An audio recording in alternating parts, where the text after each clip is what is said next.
Thanks for joining us today on Engage Chesterfield. I'm here today with Jennifer Hilliard with Chesterfield County Mental Health Support Services to discuss some ways that you can keep your sanity when you're at home as an adult. Thank you so much for joining us, Ginger. So my question is this. We're all at home. This is people say the new normal. I kind of am like, okay, I hope it doesn't stay the normal for a long time, right? Because it's stressful, and it's stressful gosh, it becomes stressful even when you don't think it's going to be stressful, right? Absolutely. And so what are some things that I can do as an adult to put the oxygen mask on myself and to maintain kind of some good mental health? It is important that as adults we take care of ourselves so that we can care for our children. First thing I think that I would say is just to limit the overwhelming onslaught of news that's coming in. Make sure that you're not getting your news every minute by following Facebook. Go to reputable sources like the World Health Organization, CDC websites. And if that's part of what's overwhelming you and causing you stress, know that about yourself and limit it. Another thing that I would do is to create some new routines. You know, even the most fly by the seat of your pants person, which is kind of how I am, still crave routines, just like kids do. Get up and shower every day. You know, it's okay to have a gym jam day every once in a while, but try to make it a routine to get up, shower, put on clothes. If you're working from home, I would also get dressed for the office, particularly if you have kids, because that is a signal to them that you're in the work mode. So if you're working from home, I would do that. So limit what you're looking at, make some routines, and make some goals. Every night before you go to bed, whether you have children or not, make some family goals, make individual goals so that you'll feel like you're accomplishing something the next day. It's also important to move. You know, a lot of us are stuck at home. We don't want to go out, and we're feeling like we're just sitting in front of the TV. Make a plan as part of your goals to get outside if the weather is good. If you can't get outside, do something inside. There are, if you haven't tried yoga, there are virtual yoga websites that you can go to. You can get up and clean, you can get up and dance, but just do something to keep moving. It makes your body feel better and can lessen the stress level that you might be feeling. And also just know that you can control what you can control. You may not be able to control what's going on outside of your house, but you can control what's going on inside of it. So, and that's really helpful, because it is so easy to get sucked into the social media piece of it, or just 24/7 news. Absolutely. And that just becomes everything that you're taking in. But then the social distancing piece. So I'm a huge extrovert, and I know extroverts that are out there that are feeling disconnected because work is different and home is different, and so there are no other people kind of coming in that you're engaging with other than the people that are under your roof, or even if you live alone. And so how do you keep the 6 feet distance and not engage that way, but also keep your sanity and feel kind of connected to what is good in your life? The interesting thing about this new normal is that people are finding some really creative ways to connect with other people.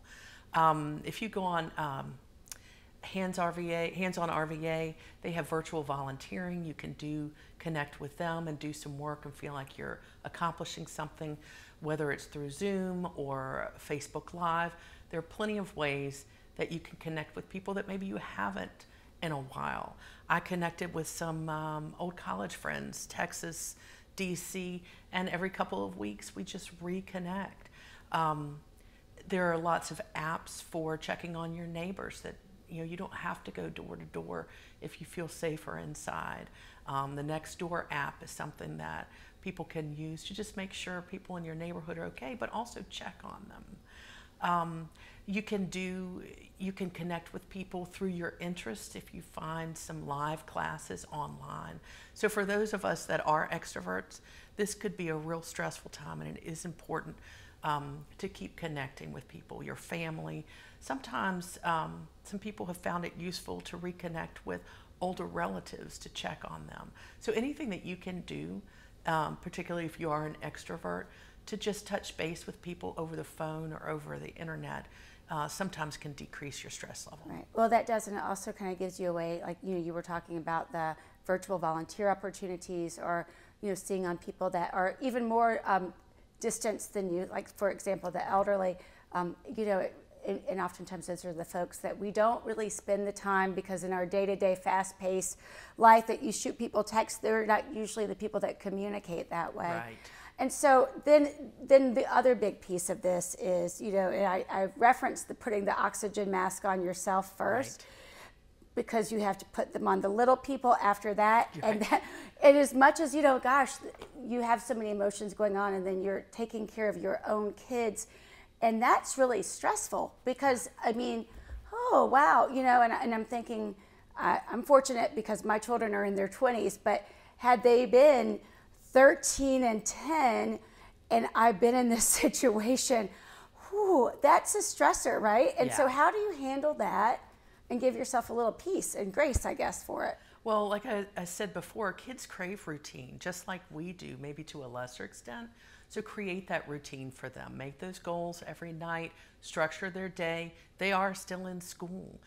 Parents should be checking ParentVue every day, Canvas platform, to see what it is that kids are expected to do, and they are expected to continue to work.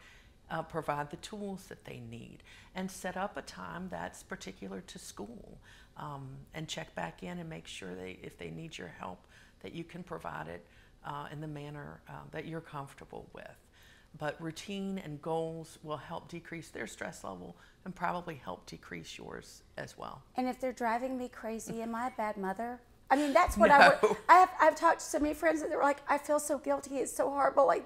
And you see the memes. My favorite one was, I locked my kids. Someone said that I had locked my kids outside. No, we were just having a fire drill. But, thinking about, does it make you a bad mom or a bad dad or a bad caregiver if you're feeling some of that? And I have, and you and I both have kids that are college age, and they can still drive us crazy. So it is very normal.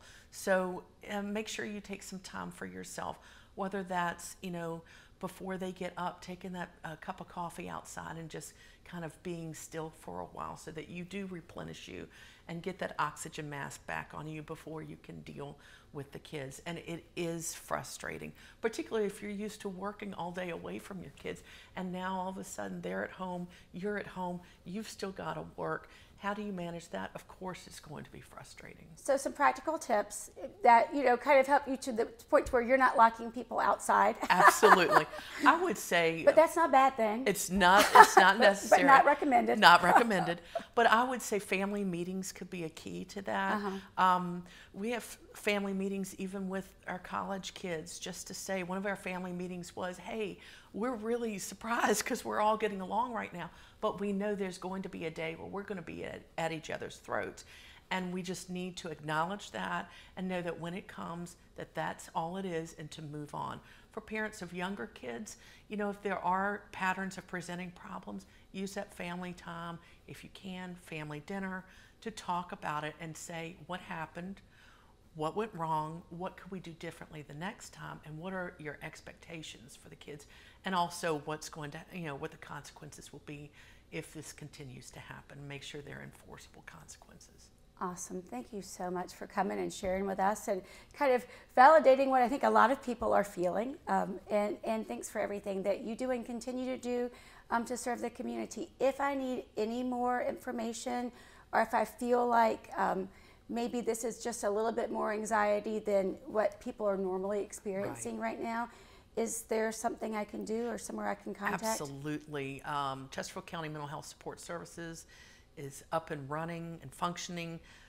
There you can reach out to prevention, you can reach out to intake, but I'm with prevention, and folks can feel free to reach out in that way, and I think the information will be given on your screen. Perfect. Thanks so much for coming and joining us today. Thank you. And thanks for joining us today on Engage Chesterfield.